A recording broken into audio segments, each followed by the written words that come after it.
Stormdarragh has attacked, but thankfully Celtic held strong and fought off the gusty conditions in Aberdeen, and it seems there's a bit of a whirlwind at Cardiff.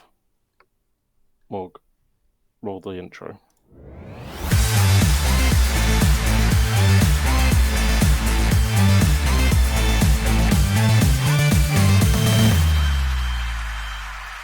Hello, ladies and gents, and welcome back to the footballpodcast, episode 13 of season 4. My name is Fennan, and joined alongside me, it is episode 13. They say it's unlucky for some, but not for this gentleman right here, as things are going swimmingly, I imagine. Mayhem, how you doing, mate? I'm good, mate. Yeah, I'm good. Doing good. Just counting down the days now. It's slowly creeping up now. Old Crimbo. It is very much on the horizon. A lot of sport. Coming up. Yeah. Obviously, it's one time of the year where everyone seems to care about darts. And there are tons of football. First time in a week. I can't really remember the last time before this, but there's not a break. The Scottish Premiership's not taking a break. So we'll see how that impacts things, as normally we would have had a couple of weeks off post the derby in January, and that's not happening this year, so it'd be interesting. And obviously, European football continuing all the way to the back end of January, so... Unfamiliar times for Celtic, that's for sure. But in a good way. Thanks, mate. Cheers, appreciate it. I don't mean it like that. I meant the actual structure of the Champions League now. That's what I meant, Jesus. Well, there's Hans frothing at the mouth, the fact you just said that. I've just fucking... But, give him something. That's my Christmas present to all the... Well, if there is any Rangers fans listening. They normally tune in for a little bit, don't they? And then leave some beautiful comments in the underneath. Kenny Miller's dog shit. Sorry. But yeah, I think looking at the week that we had, it's gone decent, and it sets us up for a rather big one incoming.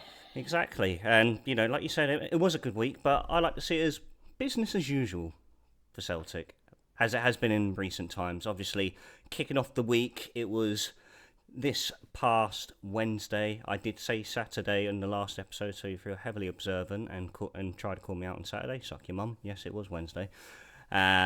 Huge game at Pittodrie.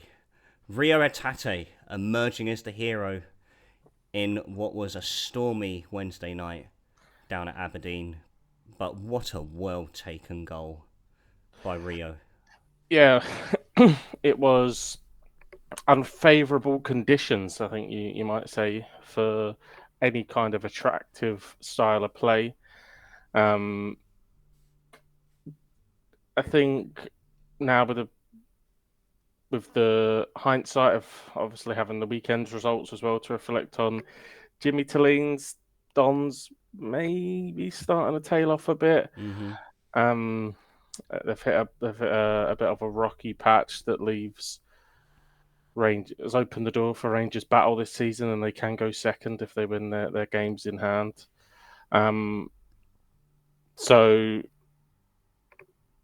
yeah, I think it's kind of just one bad thing after another, and maybe they've had a couple of tricky games, but certainly some games that I think they would have expected to win. Drawing with both Edinburgh clubs when you look at where they are in the league, and I'm sure when they look back on Wednesday night past there, they probably think they should have taken something from the game, and they had opportunities, and none more so than right at the end. But I think it was. I don't think for the neutral it was a game to absorb and then take. Pittodrie's the cliche that rattles around. It's always a difficult place to go. Although Brendan's record tells you a very different story. Quite often goes there and wins. And we've seen the best of Aberdeen when they were at Celtic Park that second half, and they battled back from 2-0. We've seen the worst of them, and they were absolutely scudded at Hampden. And I think that performance was maybe a little bit in between. Again, I don't think the conditions were favourable to play any kind of attractive game. But when you're when your aspirations are to be champions, and they're the games that you've got to dig in. And a moment of quality from Greg Taylor clipping the ball beautifully over, and Rio Hatate to just take that down and hit it on the volley to win the game and to keep a clean sheet. I mean, I thought Cameron Carter-Vickers was man of the match. He was then awarded man of the match. I know a lot of people were saying Rio Hatate, obviously, for his. Yeah, of course. But Yeah, I thought, I remember. Yeah, you posted that on Twitter as well. I remember seeing that yeah, he was your standout guy. I thought Cameron Carter-Vickers was an absolute rock at the back, and considering the the last couple of weeks, the mistake against Bruges with the OG, and he didn't play. He was rested, and Liam Scales had come in and partnered Austin Trusty, to come back in and deliver that level of performance was no mean feat. So yeah, massive game, massive result, and it really tilts the balance. And then following on, Aberdeen drawing at home to St Johnstone, who I think look much improved. I think it was last week, and when they played Rangers, I watched a bit of the game, and they did look far improved than what they had done earlier in the season. But they'll see that as a massive. Yeah, A and massive technically Rangers didn't actually score any goals. Aye, yeah. So, well, I don't know. Jason Holt may as well be playing for Inside job, Huddersfield. maybe. Yeah. Yeah. So it was definitely a performance, I think, of champions. I think anyone that you talk to now has already putting the trophy in our hands, which we're fine with. Look, we get that every season, but know that Brendan are keeping grounded, keep them focused, keep churning out results. And like I said, we've got these two games over, and now it's time to really step it up going into Sunday and put another marker down domestically and round out 2024 with another trophy. I'm just piling on the agony for that lot. Like you said, yeah, no, and like you said, it's a huge week. Going to Dinamo Zagreb away tomorrow night, and then there's the big cup final on Sunday against them.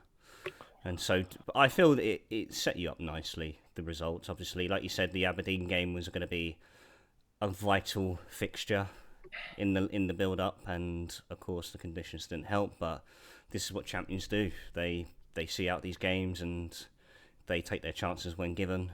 And then following that up again with on Saturday against Hibs, winning by 3-0, and Hibs even like in all favour to them, like when the score was at 2-0, they again produced some opportunities.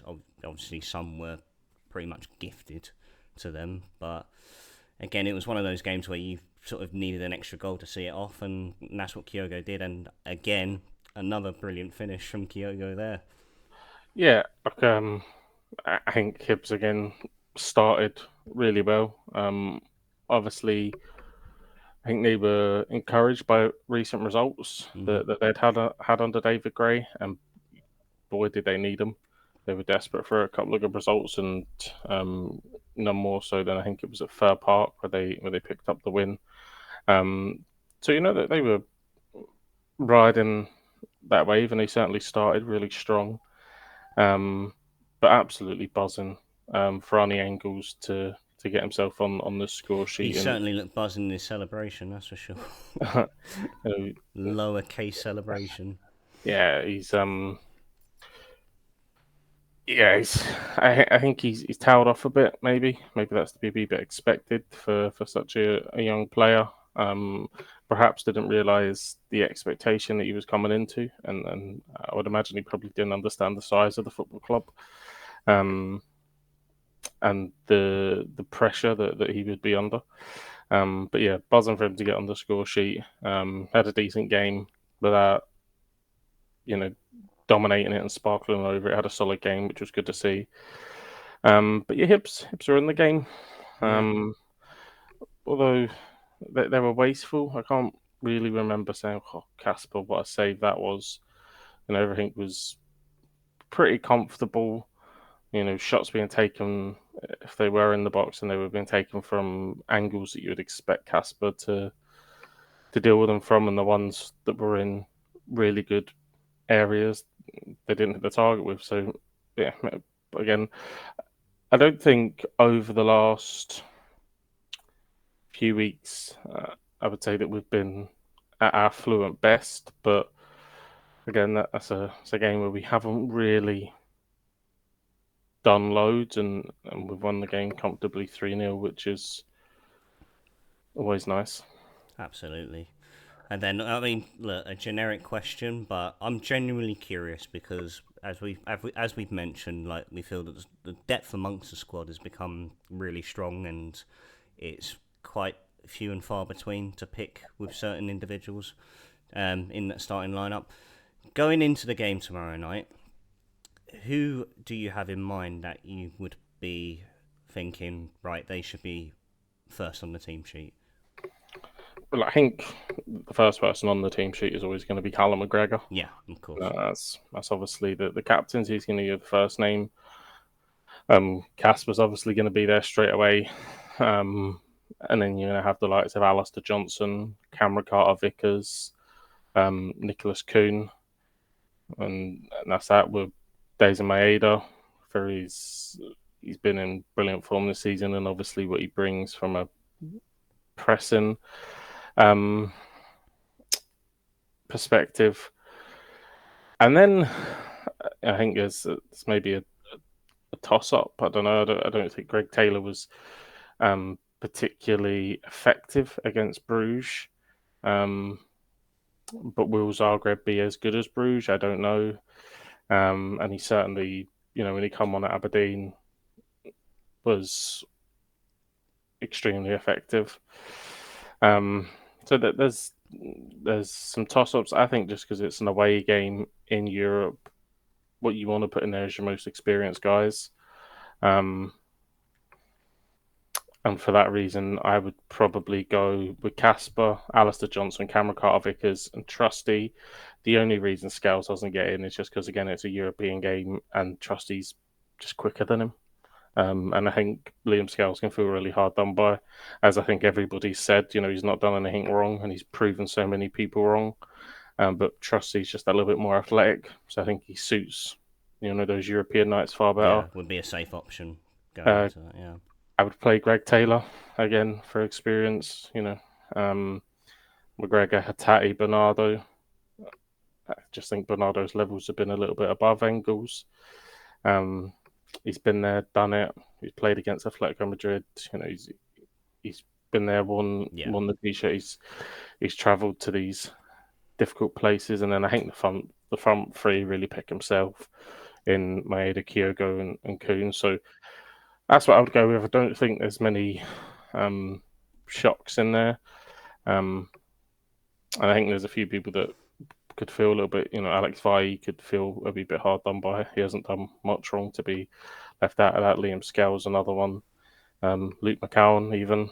Whenever he's come on, he's looked really sharp. Yeah, full of praise with him last week as well. And again, I think you obviously, that midfield three wouldn't change him, in my opinion, either. But by all means, Luke McCowan, who has displayed some really good performances in recent weeks, can also prove to be a certain impact being brought on in the second half of the game. Again, I think we probably looked at Arnie Engels first. I think Engels' big thing is he's just got to build himself into the role that Brendan wants him to play. I don't think he's a natural attacking midfielder. I think he's more of a box-to-box guy, and that's not what we want him to do. So he's got to build into that role a wee bit. Still young as well. He's 20, isn't he? Yeah, 20, just turned 20 as well, I think. So, look, I think he'll go on to be a super player for us and will demand a high fee. But I think for Tuesday night, it's huge. If we can pick up 3 points there, even a point, I would take a point going into the young boys game in January. But if we can get something from tomorrow, I think it puts us in a really good position, and a win would be amazing. But sometimes with Celtic away in Europe, I mean, asking for a win feels just to be a bit greedy, to be honest. So Yeah, and Zagreb away in Europe, as I think it's shown in the past, that it's not an easy place to go to. When we've seen the likes of Chelsea go there and suffer defeat, and other big European clubs who have struggled against them in yeah, recent times. Like by all means, yeah, it's definitely a fixture where you look like okay, it's not a Real Madrid, but it's a game where you think if we come away with a draw and we take a point, we take a point. yeah, and I think it was it's in the same kind of ilk as the Bruges game. We really wanted to win that game. We were obviously riding the wave, the European wave, off of the back of the Leipzig game, Yeah, and I think we maybe took Bruges for granted that if we got into our free flowing best that we would overrun them, and they just didn't allow us to do that. They neutralised that whole right side. I mean, Alistair Johnson and Kuhn had such a quiet night. And they were so well set up, so dangerous on the counter attack, and we got the point, and then didn't really create anything clear cut to win the game, and felt a bit disappointed. But looking back on it, it's a good point. In years gone by, I think it's a game we would have lost, and for the not for the intervention of VAR, then we could have lost it as well. yeah, Um, so we take that point. We keep moving.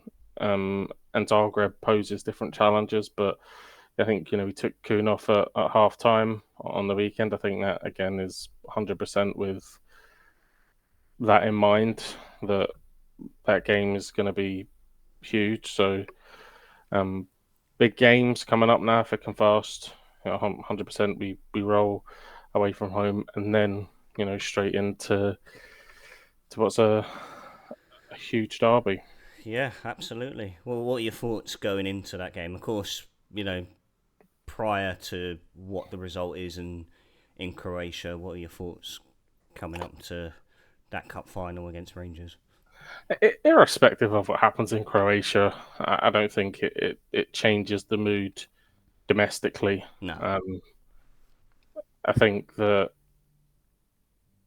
we're just a much better football team, and when we click, they just can't live with us. I think Dujon Sterling is injured, so that forces them to play Tavernier at right back, and Maeda just terrorizes that guy. I'm pretty sure.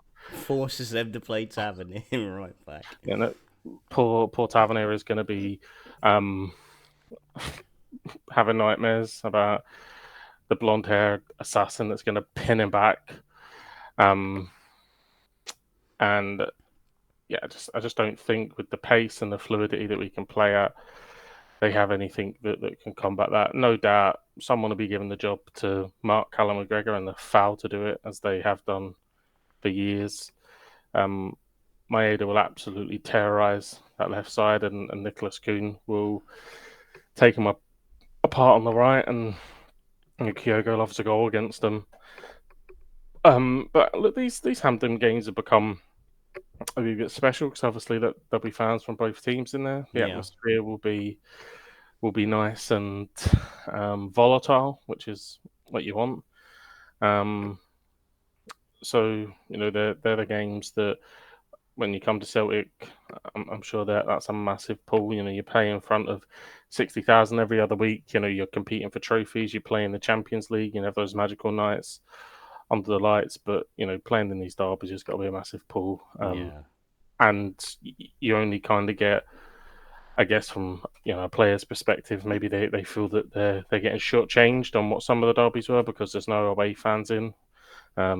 If they'd have ordered the correct steel, we could have changed that earlier in the season. But hey ho.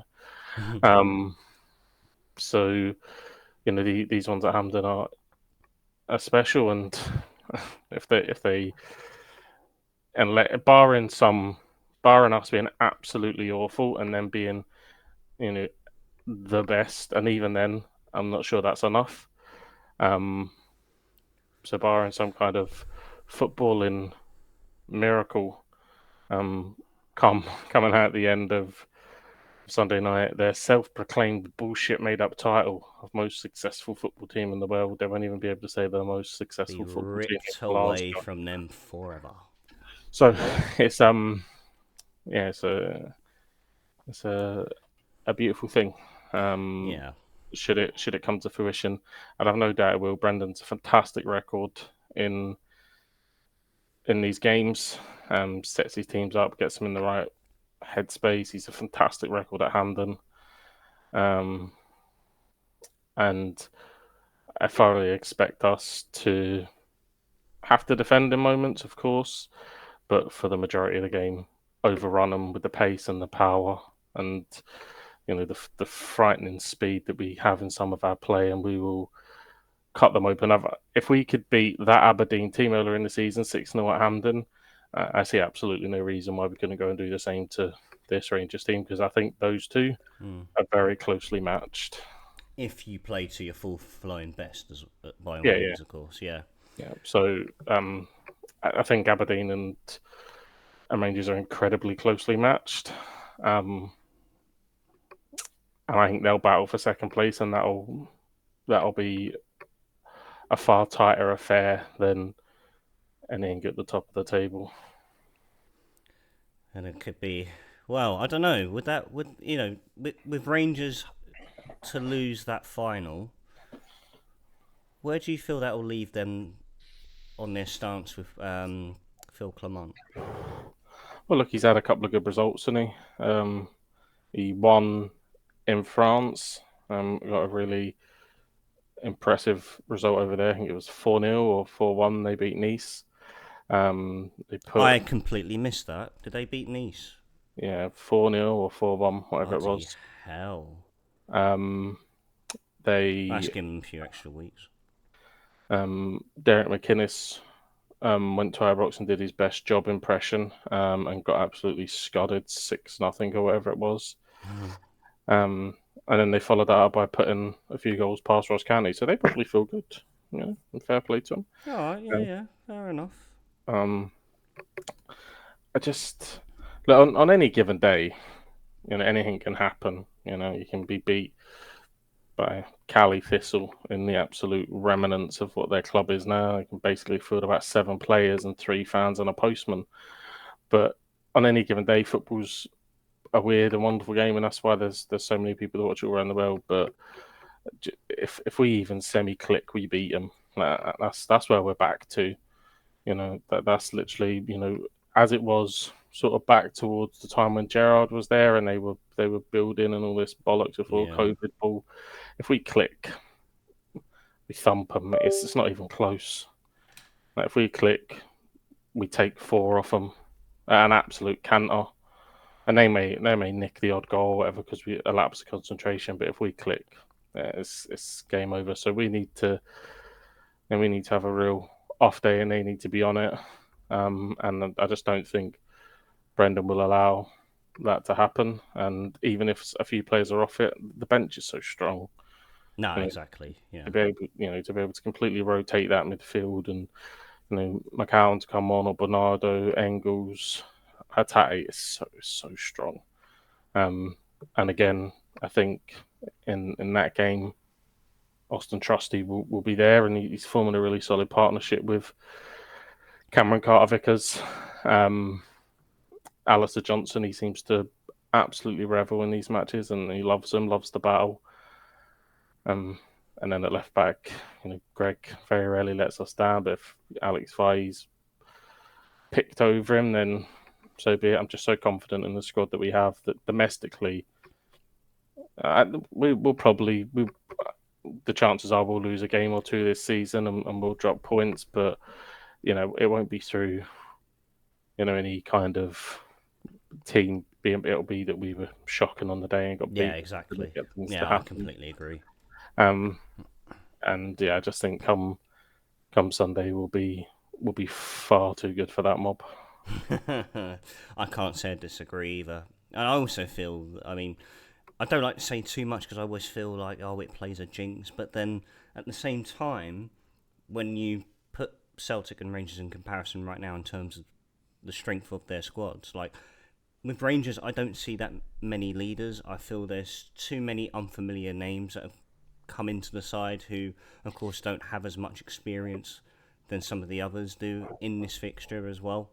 I feel Celtic, where they become such a unit over the last few seasons, and they just fully understand what this game means. I feel I that will think also let them down as well. I think they've got good experience in this game, but the problem for them is their experiences of just losing.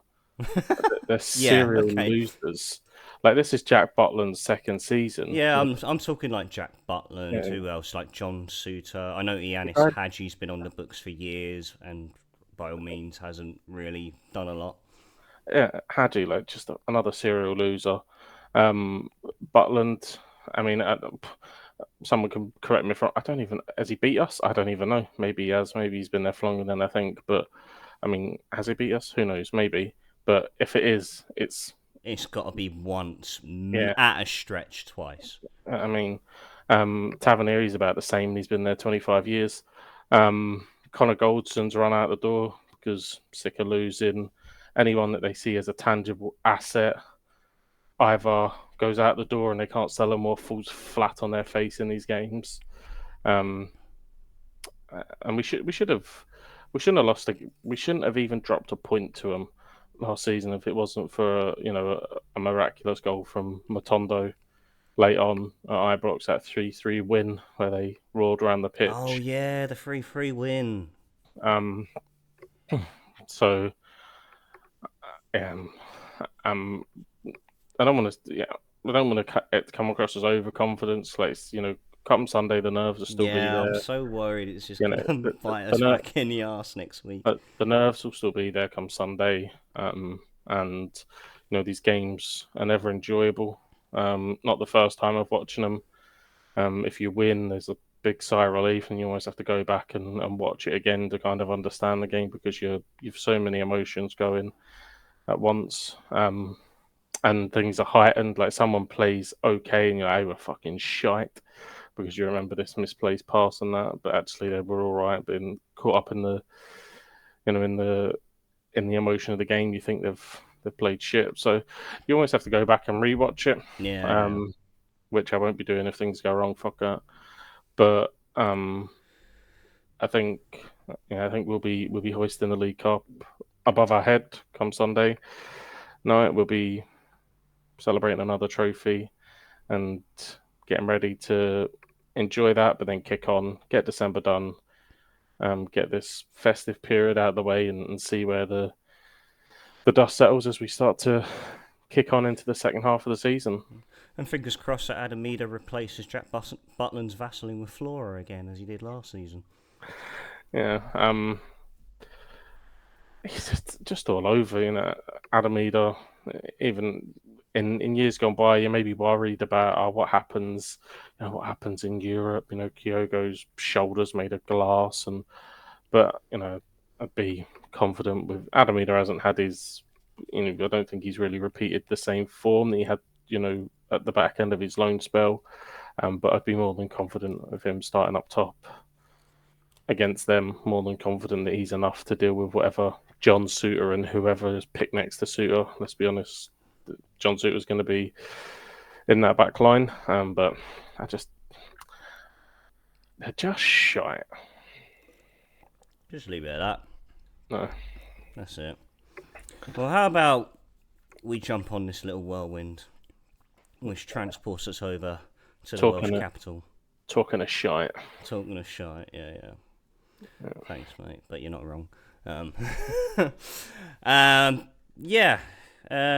Cardiff, we were one of the several teams that were affected by stormdarragh this past weekend, which meant no action at all.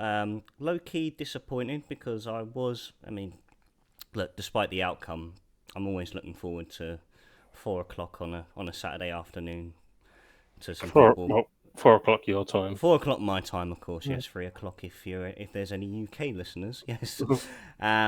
But no, I only discovered an hour before kickoff that the game was postponed. Like they announced the postponement the night before, And so there's me an hour before kickoff, like waiting for the lineups. Who's Riza going to start with? And yeah, only for me to see that the game's not happening. So I had a very lovely Saturday day. Lovely Saturday in general. But there are a few things that have popped up, and the big one being is Omer Riza being announced as Cardiff City's first team manager until the end of the season. We waited 2 months for that. Yeah. Shopping in the fucking reduced aisle again, like 99p store. Didn't want to pay out the compensation for Nathan Jones. Didn't want to look anywhere higher. Now, now the thing is, I do like Omer Riza. I do like him. I think okay, it's easier. It's easy to say that we played better football compared to the shite we were playing under Errol Bullitt for the first month or so. But he's got a good rapport with the players. He's someone that I'd like to keep at the club, but I don't think that he's the right man going forward, short term and long term. I just feel that his game management is just lack of experience. Like, his game management isn't great. I feel he needs to get these players really back to their best and for them to show some hunger and desire, because looking at them at the moment, I can't really pick my best 11, if I'm completely honest. Which is mad. We're in December. And we still can't work it out. And, that's including some of the players who we said, like, when they were announced, like, fucking hell, Callum Chambers, Anwar El Ghazi, Chris Willock. Callum Chambers, I want nowhere near that fucking starting lineup. That guy has been fucking living it comfy in the Premier League for far too long, that the fact that he's come down to the Championship and has received the biggest rude awakening I've ever seen. For someone who's got heaps of experience in the Premier League, and for him to be fucking barged over by, big physical strikers playing for fucking Hull or whoever, yeah, he's not it at all. Anwar El Ghazi was always going to be there was always going to be a problem with him staying fit, and that still seems to be a problem. Chris Willock just can't really work out where to play him in the front line. Is he on better on the left? Can he play on the right? Can we play him as a number 10? We don't know. And he hasn't really stood out, bar when he scored against Plymouth, and that was it. And so it's up in the air in terms of who is our main team going forward. But at the same time, I'm hoping contradictively, I'm hoping now that we do have a decision made in terms of who's going to be leading the team for on paper till the end of the season. Hopefully that settles some dust amongst the squad. And I don't see it, mate. See the fact that I know. See the fact they've gone with Omer Riza. I can't imagine. Now, obviously, this has just been confirmed to us as of this week, but I can't imagine within the fabrics of the football club that Omer Riza didn't know that he was the front runner. That they were having those conversations, that he was going to be instated on a permanent basis. I can't imagine that this has come out of the blue to him. At which point, that's got to be them feeding into the players, but we've been here before, and like I said, I have an affinity to Cardiff because of you. I want you to do well. I've been to the stadium, love the fans, love the atmosphere. When the place is rocking, it's amazing. The city's great, and it pisses me off just seeing the same bullshit. Right, it's like a fucking Scooby-Doo cartoon from the 90s, right? You're just running along, and there's the grandfather clock, there's the table, there's the chest of drawers, grandfather clock again, table, chest of drawers. Yeah. Same shit. Sacked in October, interim manager, gets made permanent, give them a window, that doesn't go great, bin them in March, employ someone, and then ask them to fix everything in the summer. But what they've got to do is fuck off all the players that they don't want. So let's be honest, we're fast forward into the future and say Charlton sack Nathan Jones and he's a free agent, right? And come March, right, in you come. He probably doesn't want someone like El Ghazi. He probably doesn't want someone like Callum Chambers. So then he's got to get these guys off the books, as Tan's probably saying you've got to sell to bring in, right? Yeah. Does he want Aaron Ramsey? Really? Because Aaron Ramsey from last season, you're like, yeah, he can do a job. Aaron Ramsey from this season, you're like, oh, fuck, I'm not sure. So he's got to decide who he wants. Like David Turnbull, I don't know, maybe that. You know, all the big fucking lumps you have up front. Yeah. So Thankfully, one's only on loan. he's got overhaul all these problems and bring in, and knowing that he's probably only got till October to get this right. At which point, if it doesn't go right, then whoever's the fucking coach in the background is going to lead the team on for a couple of months. It just seems mental when Yeah. Omer Riza come in that interim period and you had that balance. That was a time to go out and get someone to build on that form, bring someone in that was going to go and do this. And the last thing you want, right, if the next couple of months go poorly, the last thing you want is inexperience if you're down in a dogfight. I mean, It's like you said, eventually this vicious circle that we've got ourselves in is going to make us a League One club. And right now, that's a real fucking possibility. Even with these players that look so fancy on paper, that look lustrous to bring in, and, we're going to make us a fucking playoff pushing side, like, it's the complete opposite. And, finding us in this state right now where we've got a squad that was, so many players that were inherited by so many individuals from the past, Errol Bullitt, Steve Morrison, like even going back to someone like Neil Harris as well. There's so much dead wood that we've inherited, and ultimately, these are the players that will end up costing us results because they still find themselves in that fold. That's how many there are. Bar the few like Alex Robertson, Callum Robinson, NG, those very few players, they'll get pinched at the end of the season, and then we're left with the likes of fucking Yaku Mate and David Turnbull and Callum Chambers, because I don't know anyone who would want to have Callum Chambers right now. And it's got to the point now, like, how can you continue to pursue this same pattern when it hasn't worked for the last 2 or 3 seasons? It seems absolutely baffling. Now, don't get me wrong.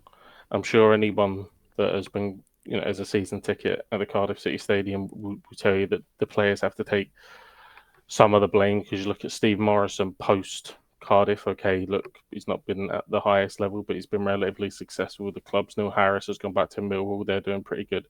There's enough there to say that these guys are decent enough managers, but for some reason couldn't get a turn out of Cardiff.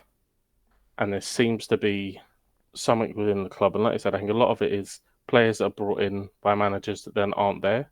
Yeah. So you're like, come to this football club, play for me, and then there's a change in the managerial style, maybe the playing style and how they want to play, and that person doesn't fit in or whatever. And again, the place that we seem to always get back to, the guys upstairs. And I know that you wanted to have a conversation about the response, if you could call it that.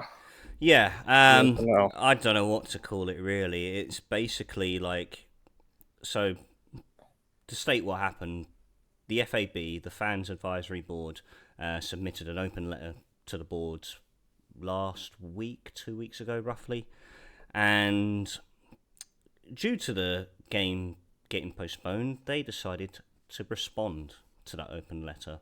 Now, the main purpose behind the open letter, just to address quickly, there were 3 factors that we wanted to seek assurances on. One was the progress in terms of the recruitment for a new first team manager.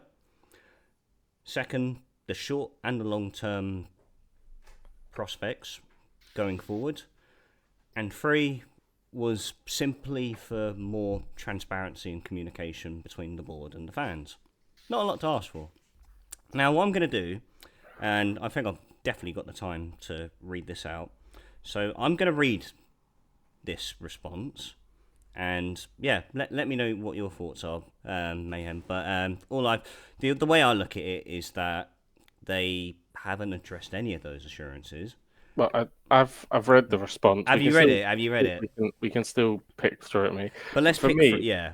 for me, it was 4 paragraphs of them crying their fucking arse off that Yes, that exactly. they made this letter public, and oh, you didn't deal with it internally. Well, that's because you don't fucking talk. Exactly. So they've cried Exactly. for 4 paragraphs and then made some references to who they would like to lay the blame at and laid out the supporters clubs to which who were in question, and apparently they're the bad guys, I guess, in their eyes. Um, and the last 2 paragraphs, to be honest, my head were in my hands because it was actually delivered quite embarrassingly as a response to which you said seconds ago responded to absolutely fuck all. Absolutely fuck all. I've never known a board to show and display so much disdain to their fan base. I I've mean, never seen anything like it. it, it's I can't say this without laughing, and I'm not laughing at you. I'm just laughing at the fact that the level of incompetence that you have shown, that you have said that this is a response and failed to respond to any of the points. It's like saying I'm going to cook dinner and then you just put a plate down with nothing on it and say, "Oh well, yeah, I've got the plate."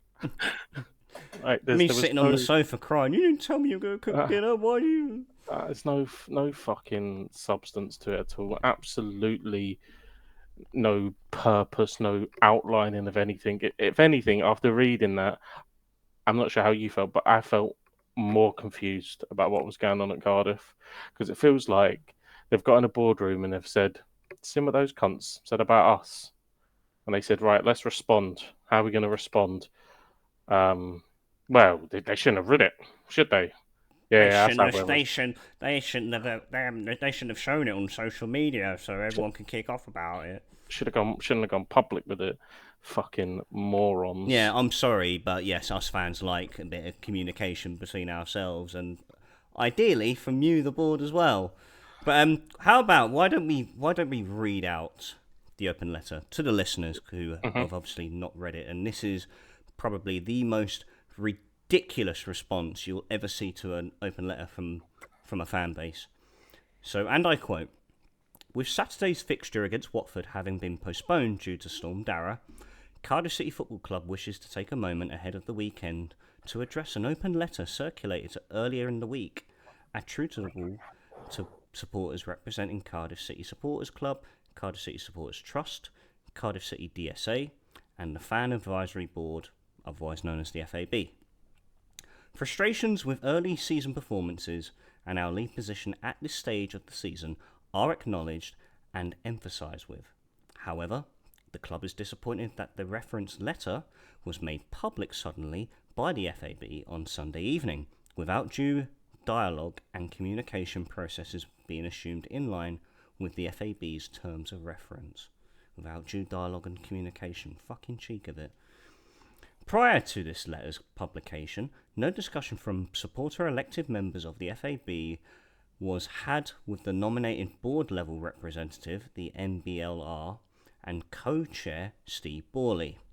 For optimal function of the FAB, as it was agreed and intended, it is essential that this formalised dialogue consistently and without exception takes place in future. Fuck off, don't tell us what to do, wankers. Cardiff City's Fan Advisory Board, FAB, is an independent body for in-depth discussion with the club's hierarchy, including executive club staff and the club's board of directors. In February 2024, 5 directively elected fans were elected to the FAB. 5 statutory supporter representatives sit on the FAB, including 2 members of the Cardiff City Supporters Trust, CCST, 2 members of the Cardiff City Supporters Club, CCSC, they like their abbreviations in this, and 1 member of Cardiff City Disabled Supporters Association, that's me, CCDSA. Meetings are co-chaired by Club Director Steve Borley, Cardiff City's NBLR, and Michael Whedon, such a fake name, the elected supporter representative. Scheduled meetings happened in February, May and August this year, with the 4th and final meeting of 2024 scheduled for next Monday, as in today. Cardiff City's FC's supporters liaison officer. Yeah, liaison. Can't read it now. The SLO serves as secretary of the FAB with meetings published via the club website and available to refer to here. So if you are reading it, you can click on the here highlighted in red. In addition, a fan parliament attended by Mehmet Dalman, Ken Chu, Steve Borley and Omer Riza and 10 heads of departments took place on November the 1st. Ahead of several other clubs and without current obligation, Cardiff City Football Club took the decision to form its own independent fan advisory board earlier this year to give supporters a stronger voice that was heard mandatorily. It is therefore concerning that an incendiary open letter was published, contrary to the procedures and process that the FAB agreed upon. Didn't see anything about what how what are we want to know what's the short term, what's the long term, how what was the procedures with the recruitment and the manager, like what is this? 6 or 7 real lengthy, bulky paragraphs full of fucking acronyms and slide digs and then whinging about a letter being made public. I haven't read that fucking much out loud since secondary school either. That was a stretch, man. Like, it's as if they wrote something. I don't know if you've seen the new Apple, but this will make sense in a minute, so just stay with it. I don't know if you've seen the new Apple advert where they're banging on about Apple AI, and there's this guy and he's giving off about his pudding. Someone stole his pudding. I have not seen this. I really want to quote a film right now. He's sitting. I know you do. He's sitting there. Give me your pudding. He's sitting there and he's typing on his laptop and he's in work on his work laptop, but it's obviously a Mac, so fuck knows who he works for. But he's like, to the monster that stole my pudding. It's like, I hope your conscience is eating you as you have eaten my pudding. It's like, bring my pudding back. I wish you the worst. Doug. Right. Doug. And then he looks up and he sees this wee bear and it says, find your kindness. So he copies it all. He clicks on a wee button and all these options come up at Apple AI and he clicks friendly and it takes the paragraph and it turns it into friendly. And look, it's a happy ending. The woman brings back the pudding. I imagine they've scrabbled together a ton of words on their fucking Apple Mac laptop, highlighted it, clicked competent. The AI has delivered this statement and they've gone, yeah, that sounds good. We've used words like liaison. But they certainly use words that I struggle to pronounce, that's for sure. Yeah, so it sounds so generic, it sounds so robotic, so absolutely beige. It is a corporate message to try and say that, look at us, we made a fan advisory board and we didn't need to. Why? Let's ask a more deeper question. Why do Cardiff City Football Club, why are they leading the way with having to have created a fan advisory board? Why is that? Why are fans wanting to have more of a voice? Well, that to me, right, fair enough, all fans want to have a voice, but the fact that you've had to go this one step further and be the first, that would tell me that you're not running a football club in a sufficient manner. Right? And the fans, the average working class Joe that believes he can run the football club better, if that doesn't tell you you are doing a dog shit job, and clearly that 1st of November meeting that you were bragging so highly about couldn't have gone that fucking well, because a few weeks later a letter's come out. So clearly you didn't hit all the marks there. Like, what baffles me even more though is that this isn't the first time it's happened either. Like this has been an ongoing issue for the last decade. When is it going to get to a point when this fucking circus turn around and think, you know what, maybe we are the fucking problem with this club? It is crazy. And maybe you could understand Tan and his cronies hanging around when Cardiff were at the upper echelons of the Championship and having seasons in the Prem and the money that would have generated. But that is no longer in the on the horizon for Cardiff City at the moment. At the moment, the absolute aim is still being a Championship club come May, and that has been the aim for the recent history of the football club. Yeah, Last yeah. season, you had a wee season off, and that was lovely, mid-table. But before that, this has been the rinse and repeat of what's going on. So surely, at someone that has fuck all idea of how to run a football club, there's no money incentive in it, right? There must be no joy incentive in it, because if you own something and it is doing utterly dog shit, you must feel some kind of responsibility to that. Why is this guy still here? I don't get it. I really It's don't get it. Like, it's and it's also the not like it's also not like you're not selling out season tickets. The stadium isn't packed every week. There isn't a shit ton of revenue flying in here because the stadium's packed every week. The fans have clearly vote. A lot of them have voted with their feet and thought, "Fuck you." Why is he here? I don't get it. And like, think of the amount of millions he's put into this club and has not recouped. And I'm talking like transfer fees. Like, we got a stadium capacity of 33,000, and we probably sell, well, for season tickets, about, I'd say, just over 50%. There's no profit from this club right now, and this is the closest we're gonna be to even being remotely close to League One. I'm honest. I'm almost utterly convinced, unless things do turn around miraculously, I would not be surprised if we're in that bottom three come May. I would not be surprised. It almost feels like I want us to be there as well, to sort of show to the board and to Vincent, be like, you see what you fucking caused here now? What that fucking spiral in terms of like the turnover of managers and the shit recruitment, because there's no structure at the club. Instead, you've got a load of boardmen who have no football minds whatsoever and don't know how to run a football club fucking accordingly. This is what we deserve. I hate to say it. I really hate to say it, because I don't. It's what they deserve. It's not what Cardiff No, fans exactly. No, the deserve. club doesn't deserve it, but they fucking do. Yeah, and that's always the balance. League One is a horrible quicksand of a league where Yeah, 100%. you go down and it isn't easy to climb back out of it. No.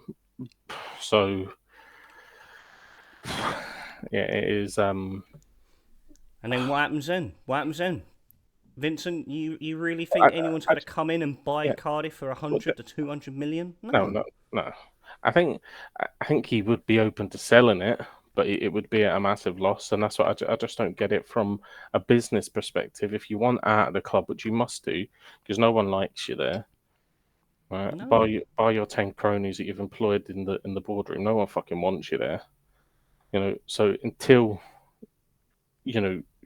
once you're outside of that little bubble and you interact with anything else, Cardiff, no one wants you there. Why do you stay? Like you said, as an owner, you are, he's putting little bits of money in here and there, to obviously, finance, bringing in the likes of Ghazi and Turnbull and Chambers and Alex Robertson and all that kind of stuff to fund the wages and all that. But what's the point? I Because think he's put in more than what we actually think. I mean, Jesus Christ, like some of the fees we paid out in the past for some players. I mean, we fucking forked out 6 million for Gary Medine one season and got fuck all when we got rid of him. Yeah. You can go further back, and this is going to be, this is one of Vincent Tan's favourites, Andreas Cornelius for 7.5 million. Got peanuts for him. We did. I don't really. I mean, okay, we made some good profit on some players like Mark McGuinness in recent times. I think Kiefer Moore we made a little bit of profit on, not as much as we should have done. But no, ultimately, like the amount of money that man has flooded into this club, and see it fucking shit out the other end. Just cut your losses, Vincent. Cut your losses. It's not. Why? Why are you dragging us down with you? Yeah. Unfortunately, any conversation we have with Cardiff ends up back here where we're just begging It this does, yeah. tyrant to fuck off. Watch episode 12. It's the Yeah, same fucking thing. just leave. But right, let's veer off of that. So yeah, Preston on Wednesday at home. Let's hope for the best. Before we start to assemble the Avengers and go on a hit mission for Vincent Tan. Yeah. That's not a real message. If you die, Vincent, it wasn't us, but we might be slightly happy. I'm gonna ask you some questions to finish us off. Seeing as we yet again have a vacant spot for the person that's meant to fill this void. No name, Stu. Questions from Mayhem. Some quick fire. We'll get it a little bit topical. These are the ones I guess Are these we can. trivia or are these just No, based just on? just Oh. debates. Debate Okay, pieces. all right. I guess we can cut these up, and these can be the TikToky things that people click on. Yeah. For all you fucking. We wet need some scrubs. TikTok content. I've been so fucking lazy with it, I must say.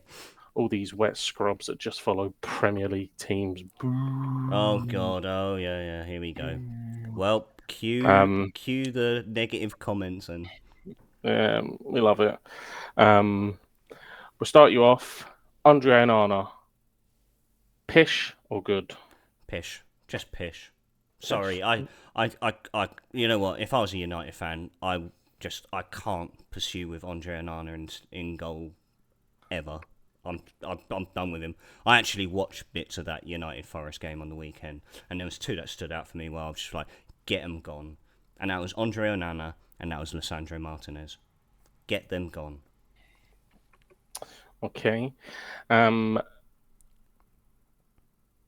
This one, I'm probably going to butcher the what's the current United's man? Ruben Amaron. Ruben Amarin, yeah. Amaron, okay. Would Thomas Frank have been a better option at Manchester United than Ruben Amaron? I mean, as a manager, yes. As a manager, yes. Do I feel that? I mean, I don't. I think it doesn't matter who you get in the door, regardless. I think the whole atmosphere around the club right now it's just toxic. It's so toxic. It reminds me of Arsenal a few years back. You know, when we had like the Wenger out era, the AFTV era, if you'd like to call it. It's one of those jobs where you wouldn't touch with a barge pole. I mean, look at all the great managers that stepped into that and couldn't really succeed. I mean, we had Louis van Gaal come in, Jose Mourinho, of course, yeah, he did win some silverware. Club legends returned to the club. Ole Gunnar Solskjaer again had a good push when he first came in, but then again, like, just gets sucked into this fucking poor recruitment, loads of deadwood on the books. Like it almost resembles Cardiff in the way where they've just inherited so many fucking gub players on the books, but you know, I feel it's the club itself. I think it's the whole surroundings around, you know, at Manchester United at the moment. I mean, you see like Jadon Sancho go on to Chelsea, who's obviously been in good form in recent weeks. Scott McTominay, notably, who's gone to Napoli and is absolutely smashing it out there. So, no, I don't know. I personally would have preferred Thomas Frank, but I still feel it would have been inevitable that, you know, within a season or two, he would have been given the boot. Okay. Pep in or Pep out? Oh. See, I always like to think hypothetically. You get rid of Pep, who do you bring in next? Someone that can win a game. Only drew against Palace. Fucking hell. Oh, there's going to be so many City fans. Yeah, God help mate, if this reaches the ears of Kian. If you're listening, Swedish Kian, I'm sorry. But nah, you know, I don't think there'll be any taken. Even he said we're shit right now. Lot of scratches on the forehead. That feels like it's a man fucking clawed by a cat. Yeah. No, I'm still pepping personally. I think, you know, he's definitely proved me wrong over the last few years. Like the way he's come in, revolutionised the game, and you know, the amount of honours he's won with the City team, the amount of players who he's brought in, and they've just performed on the highest level. I just think like he's one of the world's best. And and if success continues to be produced by Pep, then he'll overtake Fergie, in my opinion. Okay. Is Ange Postecoglou too stubborn? Oh, I love Ange. I do love Ange because it's his way or the highway, and probably in essence, yes. Because I do feel I mean, I'm not a professional manager, so who am I to say? But I do feel as a manager, you've always got to have a plan B as well. Obviously, he's got his philosophy and he strongly believes in it. I think he's got a squad that strongly believes in it, but it doesn't always work. It doesn't always accommodate, the opposition. It sometimes does. Certainly not working at the moment. Certainly not. No, they've had Defeats against Ipswich, Bournemouth, were leading 2-0 against Chelsea, end up losing the game 4-3. Yeah, they remind me. You know what? Ange reminds me a lot of I think I resemble a lot of Ange when it comes to me playing Football Manager. I believe in one philosophy. May change the mentality from time to time, but the shape, the system, structure, everything is all the same. I firmly believe in it, and that's what I'm going with. And yeah, but I can't. I struggle to keep 2-goal leads and always lose to teams I don't expect to lose to. But no, I like Ange, but yeah, I do feel there's a sense of stubbornness there. I mean, then again, to throw that question back at you, because obviously, with his time at Celtic, did you feel he was a bit stubborn during that time? And obviously, I felt, he thrived and flourished at Celtic, but do you feel there were times that you got a sense of there was I think a feel of stubbornness there with Ange? Well, I think we certainly felt it in the early days. Obviously, it was I remember a massive result up at Pittodrie where we win 2-1, where if that doesn't go his way, then who knows? He then obviously won the League Cup very early in and kind of then endeared himself to the support, and then he was kind of seen as revolutionary. He's got his style, he gives us an identity. And you know what's going to happen. Where Celtic could maybe lacked a wee bit of identity, and he give us that back. And I think that's kind of it, really, in a nutshell. I think you're either the hero or you stay too long to see yourself become the villain. Yeah.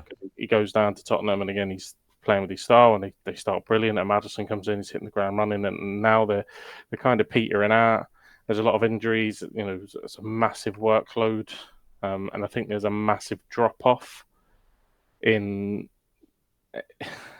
players. Like once, if Romero comes off and that Dragozic or whatever his name is comes on, yeah, huge drop off. As you well think as it's a huge drop off with him and Dragusin? Yeah, I think so, man. Like just from the games I've watched, I think it is, and just the absolute dumb shit. You can be the best manager in the world, coach your players fantastically. Like the dumb shit that the 2 penalties that Tottenham give away, it's just brain dead shit. Oh yeah, I saw one of them and I was just like, Jesus Christ! Like, he's got his identity. I think he's too stubborn for the Premier League. I think that's my honest opinion. I think in Japan he could get away with it, and up in Scotland, if he was Man City manager, I think he could get away with it. Yeah, but he's not. Right, so he was at the best team in Scotland. He could get away with having that identity because he can dominate the ball. There isn't going to be, tons of transitions to defend and whatnot. And I think we see that in Europe, where we would be in a game for 60 minutes and then all of a sudden, things would maybe turn. But I think for the Premier League, he's a wee bit stubborn, especially when he's at a team like Tottenham, who are competing normally so heavily for that sort of last Champions League spot, Europa League spot. I think he's a wee bit too stubborn for it. Will he change? No, and I think that's what endears him to so many people. But he's got a couple of maybe this week or a couple of big weeks coming up because Daniels Levy had a face like a smacked ass, but maybe he just lost a penny on his way into the ground. Who knows? Tight cunt. With Arsenal's result at Fulham, are Chelsea bigger title contenders now than the North London side?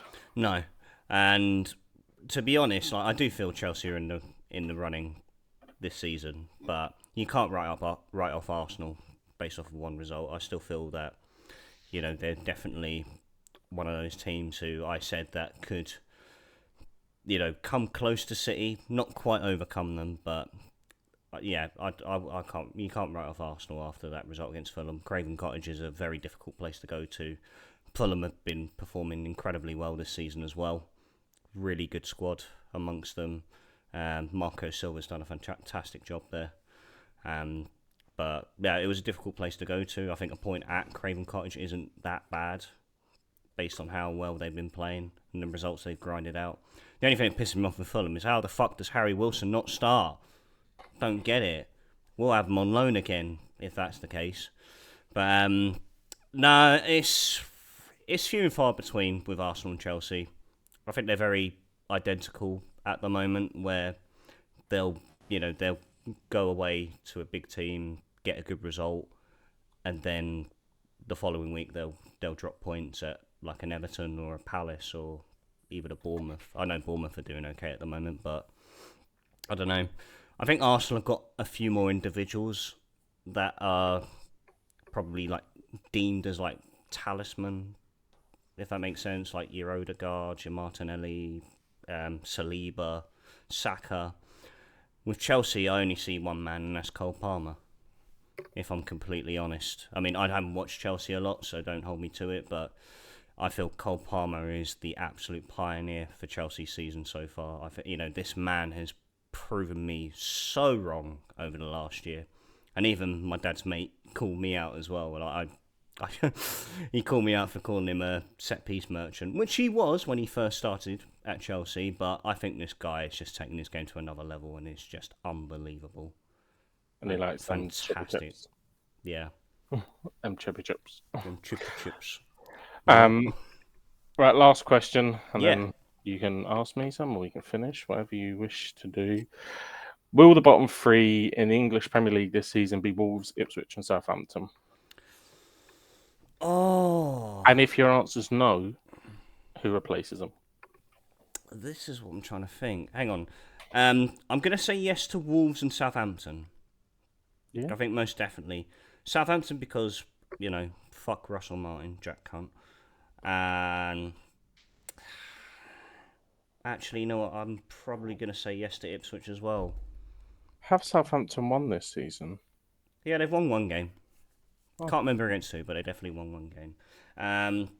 Ipswich, I like Ipswich. I like Kieran McKenna. They obviously had a fantastic story, earning back-to-back promotions, and I'm really wanting them to do well. And they recruited quite well in the summer, like bringing back Amari Hutchinson. It almost feels like a resurrection for Liam Delap as well, coming into the frame, and again he's been fantastic. No, I desperately wanted Ipswich to do well, but unfortunately they just can't seem to hold out whenever they take the lead. This felt like a big week for them, and they come away with 0 points. Palace at home, Bournemouth at home. Surely they've got to be games that they were targeting. Yeah, took the lead against Bournemouth as well, and they just again fell away. So, by all means, it's still, what in total 23 fixtures left to play, but yeah, it's looking a little bit bleak at the moment for Ipswich. Just like Southampton, they've only won one game. I think that was against Spurs as well. Funny enough. Yeah. I think it was away from home as well. I don't even think they've won at home this season. No. It was at Tottenham Hotspur. Good old stubborn Ange, Christ.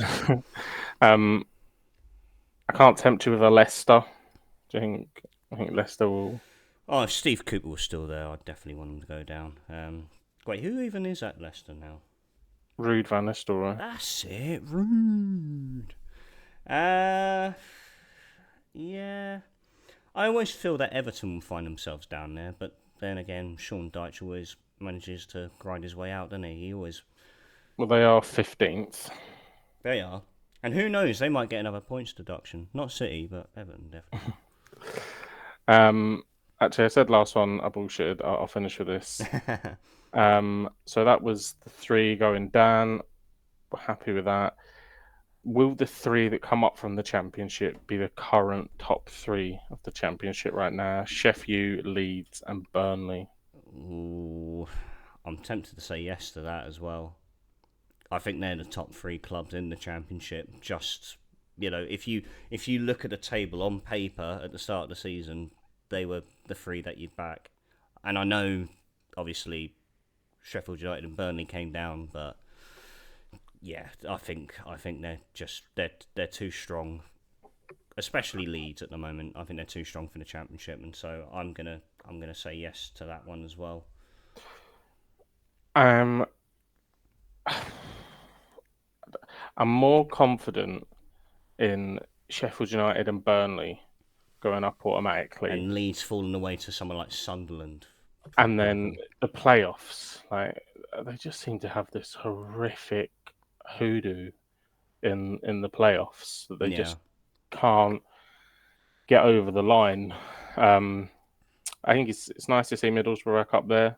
I think it's nice that they've stuck with Michael Carrick. It's nice to see Blackburn up there as well. But, they've been a team that have, they've been one of those contenders, and then they've just always had like an early drop off in the first half of the season. But they've actually managed to be a bit more stabilised so far this season. They're in the playoff positions as things stand at the moment and looking strong. And of Always, course, there's always a fun derby as well. Burnley, Blackburn. Always like that derby. Obviously, I hope Blackburn smash Burnley every time because, as we have stated many a time on this podcast, Burnley absolute tin pot club. There it is. It's been a while, but they very rarely do. They very rarely do. Sorry, Blackburn fans. I just a lot of slagged your rivals, but you seem to be absolutely. But I complimented you, Blackburn fans. So you seem to be absolutely. I'm in the good books. Inept at beating your rivals. Mayhem's never been in the good books of Burnley fans, that's for sure. No, so I think that technically means I'm probably in the good books of Blackburn fans. Well, there you go. Yeah, honestly, you can go further back in the seasons. Like honestly, Burnley always gets a mention, and it's never positive. Yeah. But no, pleasantly surprised with how many games we got on, because those fannies in Merseyside, joking. I saw the conditions, especially that. Have you seen the video of the woman walking down the street and the gust of wind comes and blows her into a lamppost? Hilarious, though. I love that. The guy's recording. He's like, "Fuck, that was a bad one." Fucking What's a bad one? Fucking smacking him there. Yeah, so justified for supporter safety. So yeah, probably would have made for a more interesting game though. It would have been different sort of feel to it. Well, I mean, especially with it being Liverpool, it would have been coincidentally hilarious again to see another, unfamiliar object fly onto the pitch that played a part. I don't know. No, no. Sorry, Liverpool fans. Sorry. Hey, it was one of your fans did it. I didn't. Don't worry. They threw the ball on the pitch. I didn't. Don't fucking have a go at me. Beach ball saga. Oh yeah. Yeah, nice. At one point, I feared that Saturday was going to be completely overtaken by Stormdarragh, and we were going to just I was going to have to plough all my time into the Formula One, which McLaren won the Constructors' title. First time since 1998, 26 years. There we go. A little bit of... I you know what? I just can never get into Formula One. I mean, obviously we lived, more close than we do now. I know, obviously, there was always a discussion we had, and I see something with what is it? Russell and Verstappen having a spat between each other. I think that was last week, I think. But no, yeah, it was the last race of the season. I don't see the point in being a Formula One driver anymore. Just Verstappen. No fucking point. This season's been pretty good. Verstappen still won the world title, but I said McLaren won the constructors, which tells you it was a bit more varied. But enough of that. Yeah. Formula One content. There we are. The darts is coming back as well. Darts is coming back. Buzzing for that. I'm going to absolutely terrorise Stuart to have us boys over at his on Sunday, because Stu's got himself A sparkly new dartboard. He's even got a nice professional mat laid out as well. But the thing is, he doesn't really like to socialise very much. But I'm like, well, why do you buy it then, you fanny? Indeed. So, Do you have an early favourite? Don't say Luke Littler. Rob Cross. Fuck it. I don't know. Rob Cross. Rob Cross. If it's not Luke Littler, I'm going to put my money on Rob Cross. That is rogue. I Yeah. thought you would have backed your countryman. I thought you would have gone go on Price. I would have gone Gerwin, but I don't know.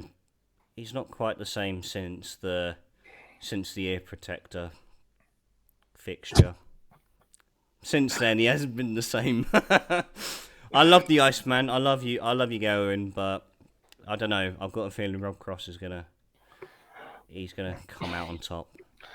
Right, what about you? Mark that down for Rob Cross exit round 1.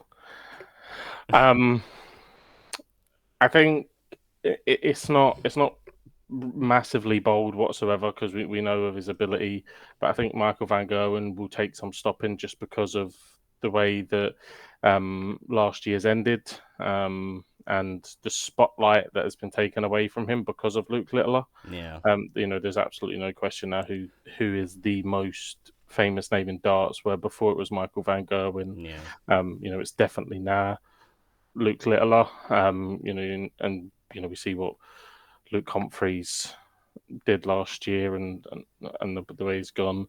I have a sneaky feeling that Michael Smith has a real point to prove. Oh, I do like Bully Boy. I do like him. I know that he kind of said he was disappointed with his performance last year. He'd maybe not been as dedicated because he'd won it the year before. And that's another reason why I think that Michael van Gerwen hasn't won it for 2 years. And Michael Smith, Luke Humphreys, Luke Littler now probably the biggest name in darts. I think Van Gerwen will win it, but my outside one would be Michael Smith. I think he'll come back. Smith's a good one. I like that. Yeah. Currently 28-1. Could be 28-1. Really? Oh, Michael Smith. Smith, yeah. I hate to see Rob Cross's. This is probably 280-1. Probably he's a long way down. You know what? Because as you started to mention names, I was thinking, shit, forgot about him, forgot about Humphreys, forgot about Michael Smith. Yeah, Rob Cross 40-1, same as Chris Dobie. Okay, 40-1. Same as Stephen Bunting. That seems a bit harsh. Bunting's form has dropped off the edge of a cliff. Gary Anderson back at 9-1 though after his Anderson got to the semi-final, didn't he? In the match play, and then absolutely shit the bed. Should have beat Luke Littler in the semi-final. Fucked it up. No, I think I honestly, like you said, the spotlight is on Luke Littler, and obviously he's been the talk of the town for the last year. Obviously, he got to the final, fell at the final hurdle to Luke Humphreys. It's understandable that he's the favourite because he's just... it's not fair for someone to be his age and be so fucking good at darts. And he is brilliant. Just different gravy. I just think there's a lot of noise. Apologies if he comes to this podcast of football. I just think there's a lot of noise around him. He's done a lot of shit over the last year. He's doing Bullseye now. That's coming back. Him and Andrew Flynn. Oh, I'm so buzzing for that. I'm buzzing for that to come back. I could just see him having a really off. And today's prize, speedball. Fucking speedball. I think if he gets later into the competition, it'll become really hard to beat. But I could see him having an off day and going out early. Yeah, you've heard it. Could be. Who knows? But let's finish on something football-y. Oh, here's one. So, disgraced referee, what was it? David Coote, what his name was? Yeah. So, he's been sacked. Yeah. Understandably. I love that when it come out, he tried to say it was fake. Brilliant. Fantastic. I think they should have kept him in his job just for that. That was fantastic. It was an AI deep fake. Like some fucking hacker out there gives enough fucks about David Coote to make a deep fake video and then to follow it up with another deep fake video saying, right, that's not going to go anywhere, is it? You know what they should have done, right? You know what they should do, right? Now imagine this. Title decider. Final day of the season, right? It's between Liverpool and, who should we say, Arsenal? Yeah. Whoever, right? Liverpool have to win. And they don't announce who the official is for the game. And it's a big game, Liverpool need to win. And what they should do like a WWE like esque entrance, right? And David Coote comes out to Chris Benoit's music. Nah, you were nearly right. You were nearly right. Right, but this is what they should do. All right, go on, top it. Right, so Liverpool need to win. It's Lee or Andrew Taylor. I don't know. Insert some shit ref. Right, so any of them. David Coote comes out, hits him with the Money in the Bank briefcase or something. I mean, who was the ref in the Chelsea Tottenham game? Apparently, you can go halfway up someone's leg and not get a red card for. Oh, go on. That guy. Anyway, he's in charge of the game, right? Halfway through, right at half time, gets a hamstring, injured. Undertaker's music hits, the lights go off. Michael Boots appears in the middle of the centre circle with the whistle.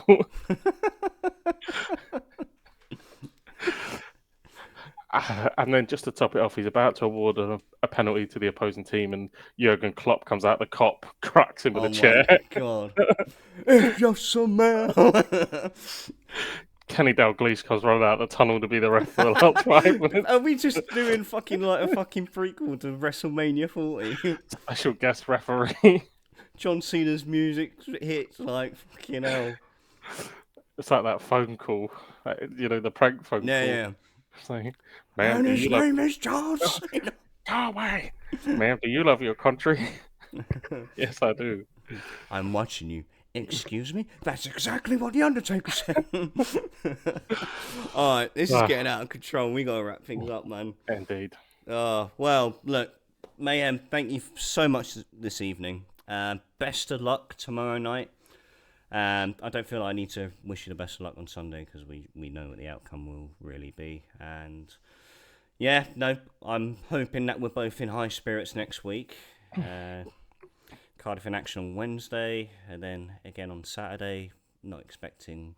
No, I haven't got high hopes, but honestly, my eyes will be peeled on the Champions League tomorrow night against Zagreb, and then, of course, the Cup final on Sunday against those wee dirty Hon bastards. Ladies and gents, thank you very much for tuning in. If you are new to the Football Booth podcast, we are available on all audio platforms, including Spotify, Apple, and Audible. If you are watching us on YouTube, don't forget to like, subscribe to the channel if you're new, ring that bell for notifications, and until next time, ladies and gents, I bid you all good night and the star.